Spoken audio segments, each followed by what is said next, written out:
रात सामान्य से अधिक शांत थी। हवा भी जैसे थमी हुई थी। तभी बरगद की दिशा से बहुत हल्की, टूटती बिखरती फुसफुसाहट आई।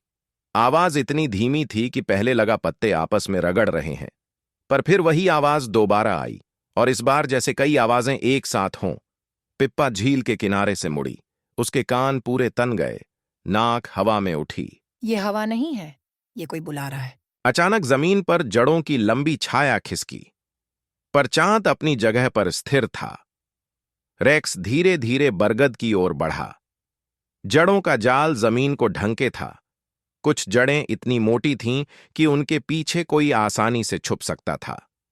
एक हल्की सुनहरी चमक जड़ों के बीच झिलमिलाई, फिर बुझ गई। कोई छुप कर देख रहा है। लुड़िका ऊपर चढ़ गई, ऊंचाई से नीचे झांका।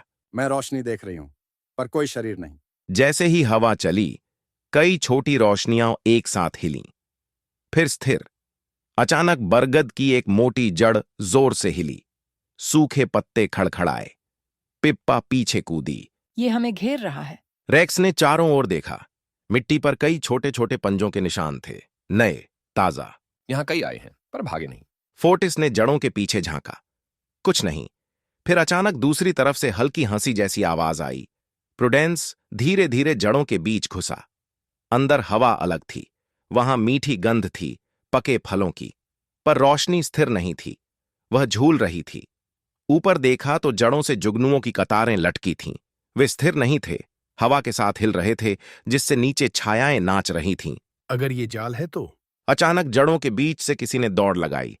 मिट्टी उड़ी, पत्ते खड़खड़ाए। कोई भागा। फोर्टिस पीछे दौड़ा, जड़ों के पीछे गया। वहां छोटी गिलहरी खड़ी थी, डर से कांपती हुई। मत गरजो, सब इंतजार कर रहे हैं। किसका इंतजार? गिलहरी मुस्कुराई और भीतर इशारा किया। जड़ों के बीच एक खुला गोल स्थान था। वहां पत्तों से बना घेरा था, बीच में फलों का ढेर। आसपास छोटे बड़े जानवर बैठे थे। कोई शोर नहीं, बस धीमी फुसफुसाहट। जुगनू ऊपर जड़ों से झूल रहे थे, जैसे छोटी छोटी लालटेन। ये छुपा हुआ उत्सव है। जैसे ही सब गोल में बैठे, अचानक तेज हवा चली। जुगनू बिखर गए, रोशनी बुझी। पूरा घेरा अंधेरे में डूब गया। कुछ पल के लिए सन्नाटा। पिप्पा के कान फिर तन गए। फिर अंधेरा। फोर्टिस खड़ा हो गया। कहाँ था जाल है? रेक्स ने सबको शांत रहने का संकेत दिया। रुको। कुछ ही पलों में जुगनू फिर लौटे, इस बार पहले से अधिक चमक के साथ। धीरे धीरे सब फिर बैठे। फल बांटे गए, जामुन पास किए गए।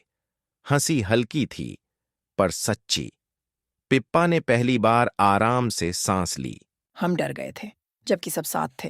प्रुडेंस ने मिट्टी को छुआ। जब सब एक जगह हों, आवाज भी अलग लगती है। वुल्पेस ने जड़ों की ओर देखा। रात छुपाती नहीं, जोड़ती है। बरगद की जड़ें हवा में झूल रही थीं। जुगनू स्थिर थे। जंगल में हल्की गूंज थी, डर की नहीं, साथ की। दूर कहीं और एक और पेड़ की शाखा हल्की चमकी। रेक्स ने उस दिशा में देखा। शायद अगली रात कोई और बुलाए। सीख, साथ बैठने से डर छोटा हो जाता है। उन्हें लगा बस एक पेड़ ने बुलाया था, पर जंगल की रातें अभी और गहरी हैं। Like the video, subscribe to the channel, and hit the bell icon for more jungle stories.